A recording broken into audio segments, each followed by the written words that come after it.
오늘은 좁은 문으로 들어가자라는 제목으로 주의 말씀을 증거하겠습니다. 어쩌면 오늘 설교가 좀 부담될 수도 있어요. 왜냐하면 좁은 문으로 들어가야 하니까. 우리는 넓은 문과 편탄한 길을 좋아하는데 오늘 주님은 우리에게 들어가기를 구하여도 못 가는 사람들이 많다라는 그런 말씀을 우리에게 해주시기 때문에 오늘의 말씀을 통하여 우리의 믿음이 단속되고 하나님 앞에 더욱더 부지런히 주님 앞에 힘쓰는 주의 인생이 되기를 축복합니다. 우리의 인생을 보시게 되면 우리는 다 각자들마다 하나님의 향한 천국의 문을 다 만들고 있어요. 어떤 사람은 넓은 문을 만들어서 쉽게 대강 해도 하나님의 나라에 들어간다라고 여기며 살아가는 자들도 있고요. 어떤 사람은 스스로 그 문을 좁게 만들어서 하나님의 말씀을 듣고 인내하고 결실하여 살아가야 하나님의 나라에 갈 수 있다라고 여기며 살아가는 그러한 사람들도 있다라는 겁니다. 그렇다면 둘 중에 뭐가 맞나요? 성경이 말하고 있는 문은 애초롭게도 좁은 문이라고 우리에게 말씀을 해주고 있다라는 사실입니다. 넓은 문이 아니라는 거예요. 좁고 협착하다라는 겁니다. 같이 한번 읽어볼까요? 마태복음 7장 13절 14절입니다. 좁은 문으로 들어가라. 멸망으로 인도하는 문은 크고 그 길이 넓어 그리로 들어가는 자가 많고 생명으로 인도하는 문은 좁고 길이 협착하여 찾는 자가 적다라고 되어 있어요. 그러니까 예수님께서 직접 하신 말씀 중에서 생명으로 인도하는 문은 좁고 협착하다라고 얘기합니다. 여기서 말하고 있는 협착이라는 단어는 헬라 말로 difficult, 영어로는 어렵다라는 뜻이에요. 그러니까 어려운 길이에요. 좁을 뿐만 아니라 어렵대요. difficult, 어렵대요.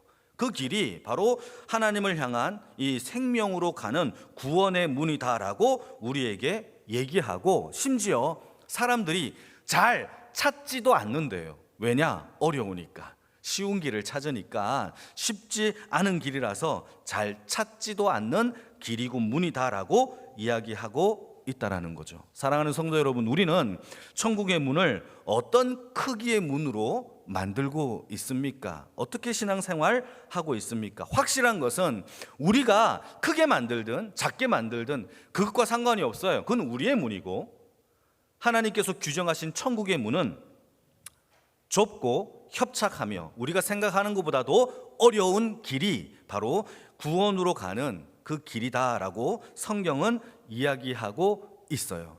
그러니까 시험에 들지 마십시오. 제가 이 설교를 통하여 여러분 시험에 들 수 있지만 그러나 여러분 이 말씀을 통하여 우리의 생명과 우리의 구원의 길을 단속하고 더욱더 힘쓰는 그러한 설교를 위해서 하는 겁니다. 그래서 오늘 본문에서 예수님은 이 비유와 복음과 하나님의 말씀을 예수님께서 증거할수록 사람들이 예수님께 궁금한 거 한 가지가 생기기 시작해요. 말씀을 듣고 복음을 듣고 비유를 들을 때마다 사람들이 궁금한 거예요. 어떤 게 궁금하느냐? 한 가지 질문을 던지는데 그게 오늘 본문 23절입니다. 같이 한번 보실까요? 시작. 어떤 사람이 여짜오되 주여 구원을 받는 자가 적으니까? 주의 말씀을 들어보니까 구원을 받는 사람이 적을 것 같은데 정말 적습니까? 라고 질문을 던지는 거예요. 그러자 예수님께서 뭐라고 답변을 하시느냐? 24절을 보시게 되면 제가 읽겠습니다. 들어가기를 구하여도 들어가지 못하는 자가 많다라고 성경은 대답하고 있는 거예요. 들어가기를 구하여도 많은 사람들이 들어가지 못한다라고 성경은 얘기하고 있는 겁니다. 여기서 우리가 말씀을 분석해 봐야 됩니다. 그러면 구원을 받는다라는 것은 어딘가에 들어가는 거예요.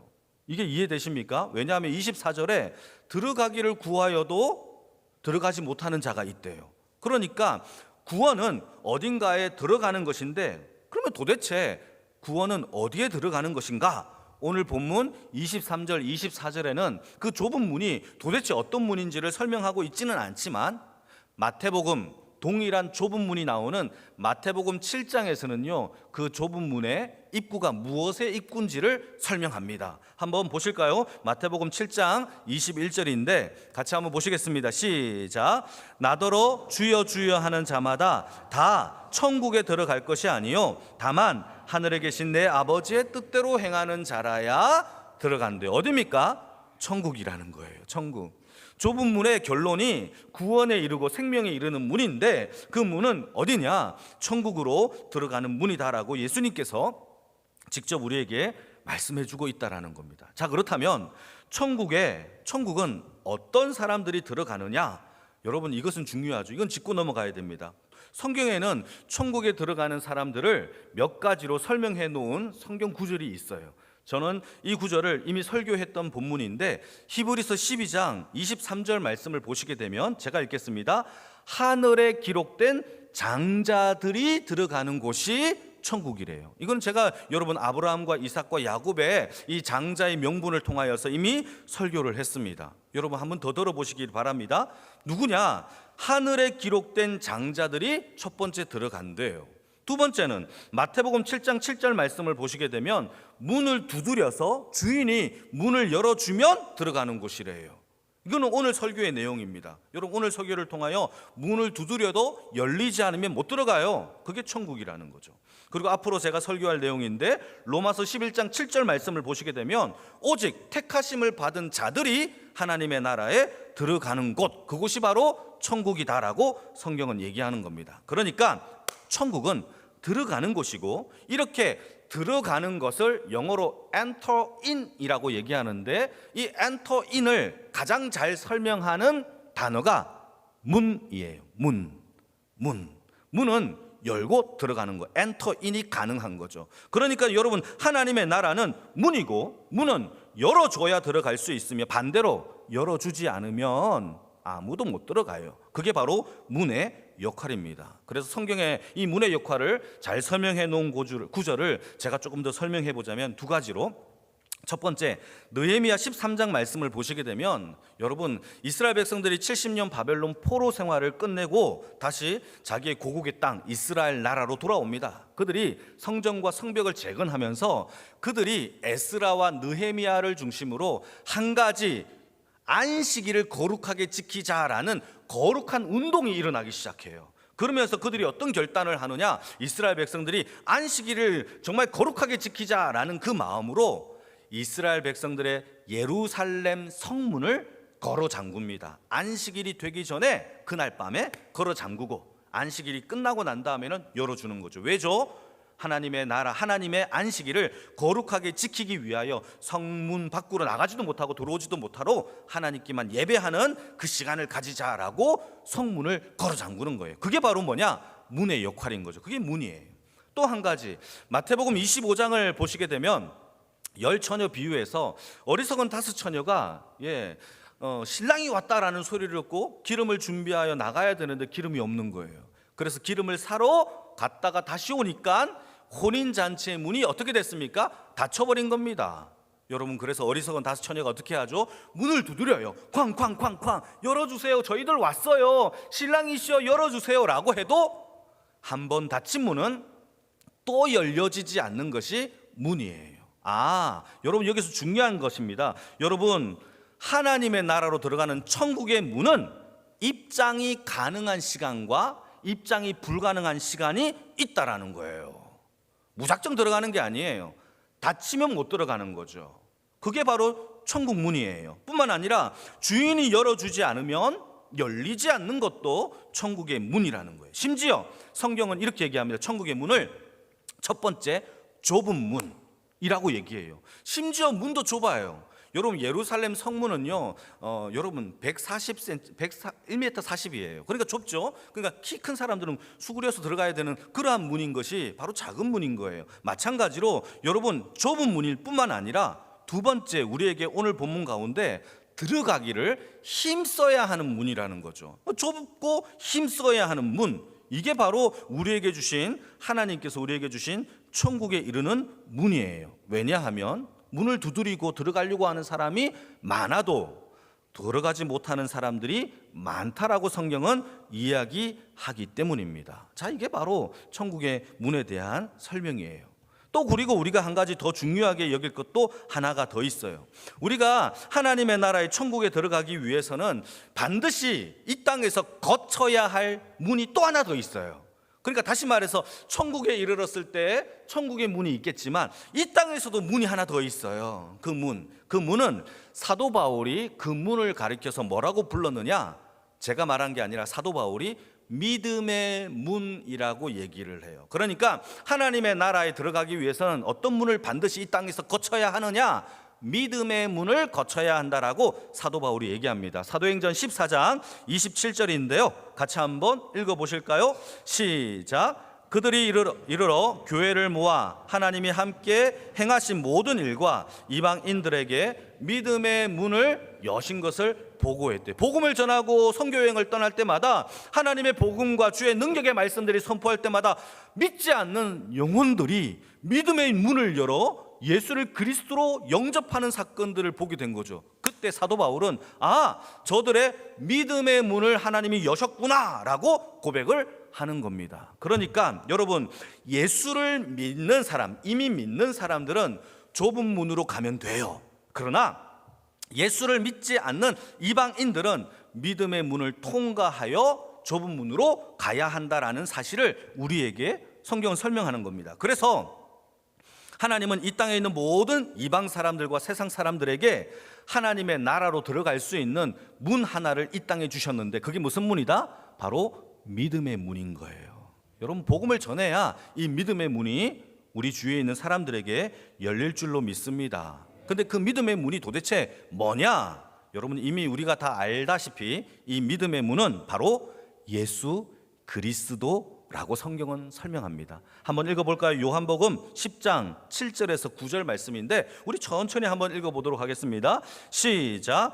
그러므로 예수께서 다시 이르시되 내가 진실로 진실로 너희에게 말하노니 나는 양의 문이라. 나보다 먼저 온 자는 다 절도요 강도니 양들이 듣지 아니하였느니라. 내가 문이니 누구든지 나로 말미암아 들어가면 구원을 받고 또는 들어가며 나오며 꼴을 얻으리라 라고 얘기하고 있죠. 그러니까 믿음의 문은 무엇을 거쳐야 됩니까? 예수 그리스도를 믿는 믿음을 거쳐야 한다라고 성경은 얘기하고 있어요. 그러니까 우리가 좁은 문으로 가기 전에 반드시 어떤 그 누구도 예외 없이 예수를 믿는 믿음의 문을 거치지 않고서는 하나님의 나라에 갈 수 없다라는 거예요. 우리가 아무리 선행을 해도 착해도 돈을 많은 사람들에게 기부를 해도 그것으로 천국의 문이 열리는 게 아니라 천국의 문을 쥐고 계신 하나님 아버지께서 그의 아들을 믿는 자들에게만 천국의 문을 열어주신다라는 사실입니다. 할렐루야. 우리는 주 예수 그리스도의 생명이 우리에게 있는 줄 믿습니다. 할렐루야죠. 누가복음 13장 25절을 한번 읽어볼까요? 같이 읽겠습니다. 시작. 집주인이 일어나 문을 한번 닫은 후에 너희가 밖에 서서 문을 두드리며 주여 열어주소서 하면 그가 대답하여 이르되 나는 너희가 어디에서 온 자인지 알지 못하리라. 믿음의 문을 거치지 않은 다른 길로 온 사람들은 저래요. 모른대요. 그러니까 여러분, 구원이라는 것은 내가 예수를 잘 믿었어, 내가 기준이 될 수 없어요. 문을 열어주시는 우리 하나님이 자기 아들의 이름을 믿고 살아가는 자들에게 우리를 통하여 자기 아들의 형상과 아들의 믿음과 아들의 생명을 가진 것을 보고 열어주신다라는 사실이죠. 그러니까 신앙생활은요, 우리 주님과 관계를 잘 맺는 거예요. 그것을 가리켜서 요한 서신에서는요, 사귄다, 교제한다 라고 설명하고 있는 겁니다.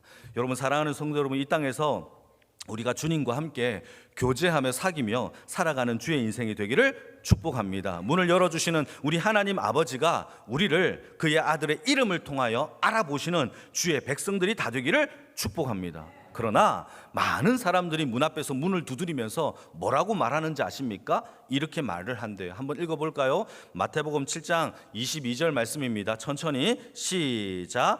그날에 많은 사람이 나더러 이르되 주여 주여 우리가 주의 이름으로 선지자 노릇하며 주의 이름으로 귀신을 쫓아내고 주의 이름으로 많은 권능을 행했지 않습니까? 열어주세요 라고 얘기를 한대요.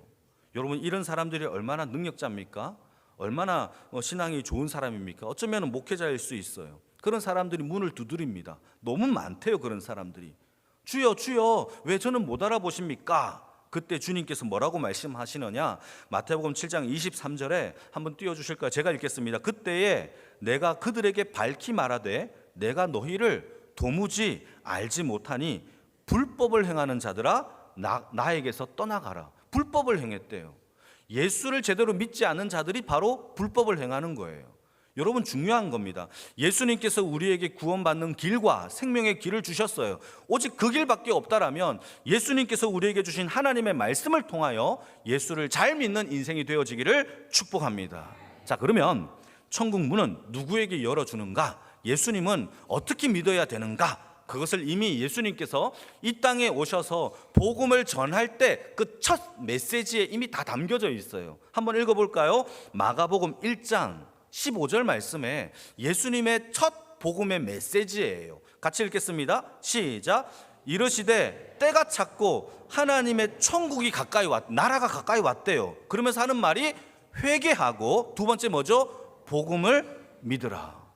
천국이 가까이 있느냐? 그렇다면 두 개를 하래요. 하나는 회개하고, 두 번째는 복음을 믿으라 라고 우리에게 던져주는 겁니다.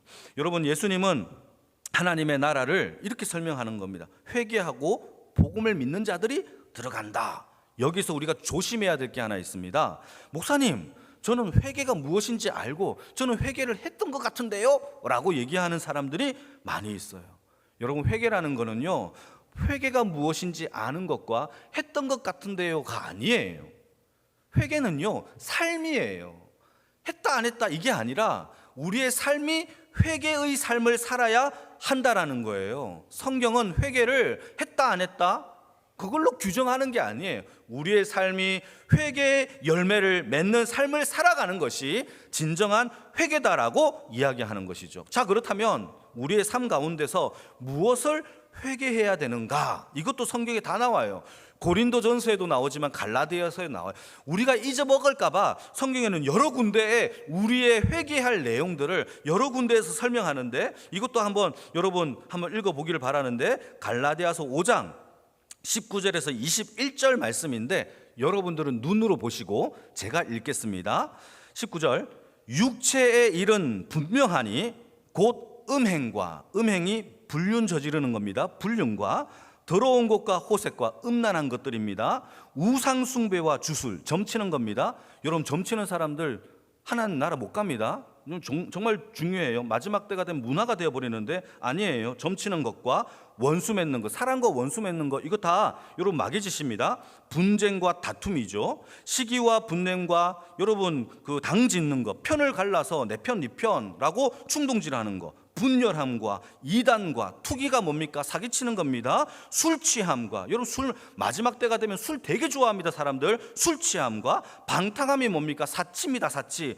여러분 SNS에 다 사치로운 것들이 막 올라와요. 그런 것들입니다. 방탕함과 또 그와 같은 것들이라 전에 너희에게 경계한 것 같이 경계하노니, 같이 읽겠습니다. 시작.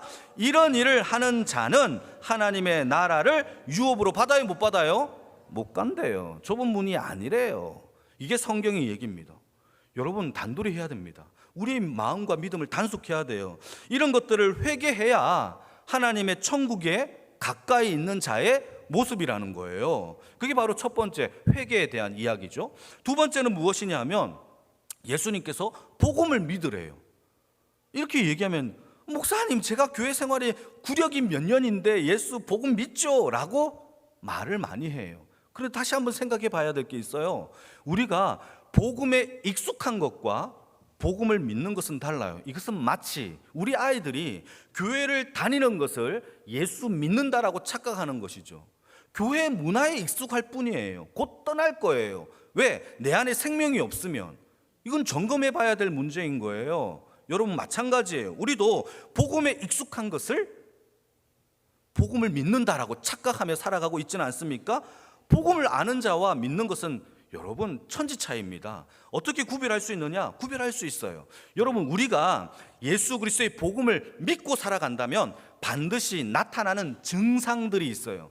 우리가 감기에 걸리면 콧물도 나고 기침도 하는 것처럼 증상들이 있지 않습니까? 이런 것처럼 우리가 복음을 믿는다면 반드시 우리의 삶에 분명한 증상들이 있어요. 그 증상이 뭐냐? 그것은 예수 그리스도의 복음을 전파하고 전하고 전달하는, 하나님의 말씀을 선포하고 싶어서 안달이 나는 거예요. 그게 증상이에요. 사람들에게 하나님 믿어보라고 예수 그리스도의 복음을 전하는 그 간절한 마음이 아니 생길 수 없다라는 거예요. 여러분, 중요한 겁니다. 그러나 아직도 내가 복음에 대하여 전할 마음도 없고 전할 능력도 없다면 우리가 복음에 익숙할 뿐이에요. 교회 생활을 오래 다녀서 익숙한 것 뿐이에요. 여러분, 좁은 문이 아닐 수 있어요. 믿는 것과 익숙한 것은 차이가 있어요. 그래서 하나님께서 우리에게 복음을 주실 때 너희들은 복음을 잘 간직해라 라고 주신 게 아니에요. 복음을 어떻게 하라? 선포해라, 전파하라 라고 우리에게 믿음도 주시고 성령도 주시고 능력도 주셨다라는 사실을 믿으시길 축복합니다. 그래서 그게 능력인 거예요. 우리 총회에서 교단에서 제공하는 학습 세례 입교 문답서가 있습니다. 여러분 이렇게 보신 분들도 있겠지만 작은 속죄장인데요.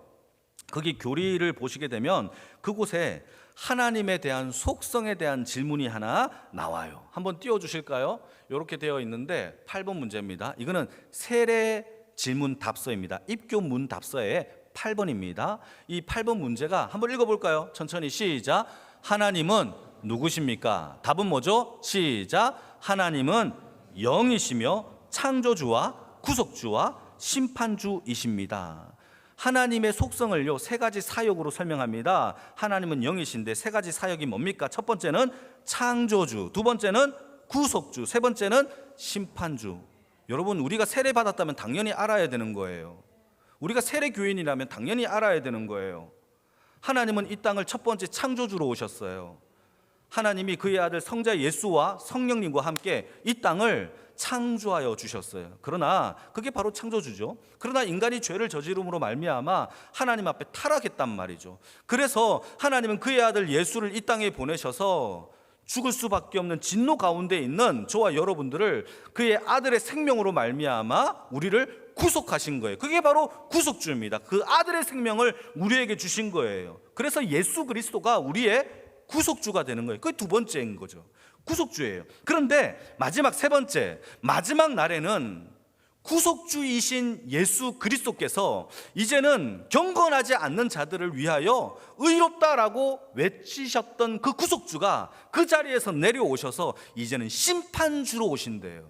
심판의 자리에서 앉으셔서 그렇게 인자하셨던 사랑이 많으신 예수님의 그 얼굴이 이제는 심판의 얼굴로 바뀌어서 우리를 죄와 악을 하나님께서 걸러내시고 심판하신다라는 거예요. 쭉정이와 알곡을 걸러내시고 뿐만 아니라 여러분 또 양과 염소를 갈라내시고 그날에는 수많은 사람들이 곡하고 후회하고 이를 갈고 슬피 울어도 또 열려지지 않는 그 문 앞에 우리가 다다르게 되어 천국 가지 못한다라는 게 성경의 얘기예요. 여러분, 얼마나 무서운 얘기입니까? 여러분, 그래서 예수님께서는 이 땅에 우리에게 뭐라고 얘기하느냐? 좁은 문으로 들어가기를 힘쓰래요. 힘쓰래요. 여러분, 우리가 대강 예수를 믿고 마지막 날에 저 예수님이 잘 믿을게요, 믿습니다 라고 해서 들어갈 문이 아니라는 거예요. 그건 누가 전파했는지 모르겠지만 성경에는 그런 얘기가 없어요. 여러분, 우리가 이 땅에서 예수를 믿는다라는 것은 두 가지의 열매가 있어야 돼요. 하나는 회개, 조금 전에 얘기했잖아요. 이런 것들을 버려야 돼요. 두 번째, 복음을 전해야 돼요. 내게 있는 오늘 들었던 이 말씀을 지나가는 똥개들한테도 전하십시오. 지나가는 나무들에게도 전하십시오. 그런 연습을 통하여 전하는 훈련이 되어지기를 축복합니다. 그래야 좁은 문으로 들어가는 힘쓰는 자가 되어진다라는 사실이에요. 그리고 우리가 천국 문에 다다르는 방법은 딱 두 가지밖에 없어요. 우리가 천국 문에 딱 가서 천국 문을 만나는 방법은 두 가지밖에 없어요. 첫째, 우리가 죽어야 돼요. 죽으면 천국 문에 가요. 두 번째, 예수님께서 재림하시면 돼요. 죽음과 재림밖에 없어요. 그러니까 여러분, 오늘 주님께서 우리에게 좁은 문으로 들어가기를 힘쓰라 라고 하는 이 메시지가 어쩌면 사실상 불가능해요. 왜냐하면 우리가 죽어야 되고 주님이 재림해야 되는데 우리가 언제 죽지 않고서는 천국의 문을 들어가기를 힘쓰지 못한단 말이죠. 여러분, 이거기 때문에 이 두 가지의 문제는 또 다른 문제가 있는데 죽는 날과 또 주님이 다시 오는 재림의 날은 우리가 이 땅에서 도무지 알 수가 없어요. 그 시간과 그때는 우리가 알 수 없는 거죠. 여러분 중요합니다. 어떤 사람은 이렇게 얘기합니다. 목사님, 예수님이 정말 오시는 거 맞아요? 예수님이 정말 오실까요? 라고 이런 어리석은 질문을 해요. 이 질문은 무엇과 마치 비슷하냐 하면, 목사님, 제가 지금 20세 나이가 건강한데 제가 과연 죽을까요? 내가 이렇게 건강한데, 나 발굽혀배기 100개나 합니다. 이렇게 건강한데 죽을까요? 죽을 날이 올까요? 이런 어리석은 질문이에요. 여러분, 우리는 시간 속에 살고 있어요. 시작이 있다면 뭐가 있다? 끝이 있어요. 반드시 주님이 우리에게 다시 오시겠다라고 하는 끝이 있다면 주님 반드시 오시는 줄 믿습니다. 여러분, 이게 착각하면 안 돼요. 하나님이 아담과 하와를 지으시고 그에게 에덴 동산을 주셨어요. 에덴 동산에서 아담이 하나님 앞에 명령을 거역하고 죄를 저질러요. 그래서 세상 속에 죄가 들어옵니다.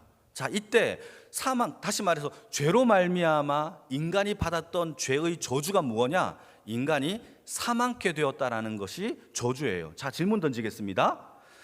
아담과 하와가 하나님 앞에 죄를 범함으로 인하여 아담과 하와가 이제 죽음을 맞이할 수밖에 없어요. 자, 이때 아담과 하와만 죄에 대한 심판으로 사망이라는 죄의 결과물을 받았습니까? 아니면 모든 인류가 다 죽음이라는 사망의 심판을 받았습니까?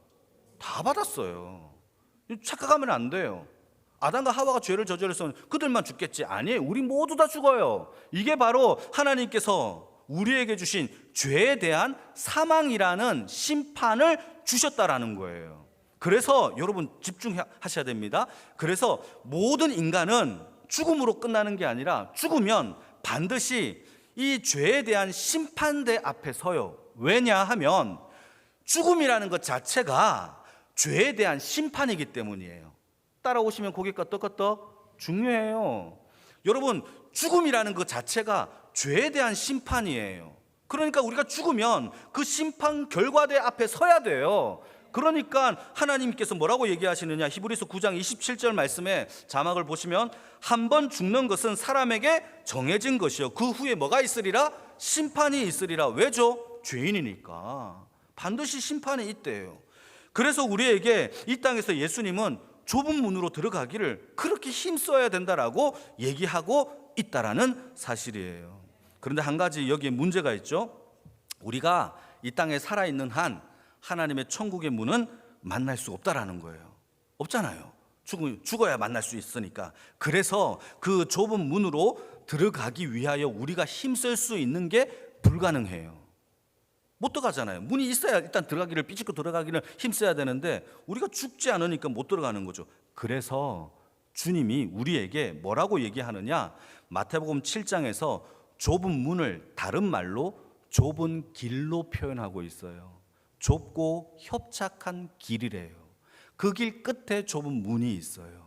사랑하는 성도 여러분, 우리가 이 땅에서 좁은 길, 험악하고 경사진 길을 걸어가시는 주의 백성이 되어지기를 축복합니다. 그래서 좁은 문과 항상 함께 등단하는 것이 바로 좁은 길이에요. 여러분, 좁은 길 얘기하니까 또 어떤 사람들은 목사님 좁은 길 좋네요. 운동할 때 편백나무 숲 오솔길을 걸어가는 것처럼 걸어가면 되겠네요 라고 생각하는데 그 정도 아니에요. 여러분, 존 버년이라는 사람이 쓴 철로 역정이라는 책을 보시게 되면 좁은 길에 대하여 정말 잘 설명해 놓은 내용이 있어요. 저는 존 버년의 철로 역정을 참 좋아해요. 많이 읽었어요. 여러분, 그 책을 보시게 되면 주인공 크리스찬이 나오는데, 이 크리스찬이 천국으로 떠나는 그 믿음의 여정 속에서 가장 힘들었던 길 하나가 나와요. 가장 힘들었던 길. 거기에는요, 사자가 있는 길도 나오고, 향락의 도시의 길도 나오고, 게으름이 있는 늪도 나와요. 수많은 장애물들이 있는 길들이 많이 나오는데, 이 주인공이 크리스찬이 가장 힘들었던 길은 단연코 그냥 좁은 길이었어요. 좁은 길이 가장 힘들었대요. 왜냐? 여러분, 이 길에는요, 마귀도 없어요. 심지어 마귀가 없어요. 방해하는 요소도 없어요. 미혹도 없어요. 그냥 좁은 길이에요. 그런데 크리스찬이 말하기를 이 길이 가장 힘들대요. 왜 그런지 아십니까? 좁고 협착하기 때문에 힘들다라는 겁니다. 여러분, 협착이라는 단어가 difficult라고 했죠. 어렵다라고 얘기했죠. 이 difficult가 자갈이 있고 돌이 있고 움푹 파이고 뿐만 아니라 경사가 져서 가파른 길이에요. 숨이 헐떡헐떡 막히는 그 길이에요. 여러분, 함께 가던 수많은 사람들이, 크리스찬과 함께 가는 사람들이 그 길을 갔다가 서로 힘들어서 샛길로 다 빠진대요. 여러분, 중요합니다. 마귀의 유혹도 없었어요. 미혹도 없었어요. 심지어 어떤 그 무엇도 없었어요. 좁고 협착하여 가파르니까 스스로 힘들고 헉헉거리다가 샛길로 빠집니다. 그 샛길은 넓고 평탄한 길이거든요. 여러분, 어떤 그 누구도 방해하지 않아도 우리가 좁고 협착한 길이 스스로 힘들고 지쳐서 빠져나간다라는 거예요. 그게 좁은 길에 우리가 해야 될, 애써야 할, 힘써야 할 노력이라는 거죠. 사랑하는 성도 여러분, 샛길은 하나님이 주신 적이 없어요. 이게 불법을 행하는 자들이에요. 여러분, 이것저것 다 하면서 주의 신앙생활을 지키겠다? 아니에요.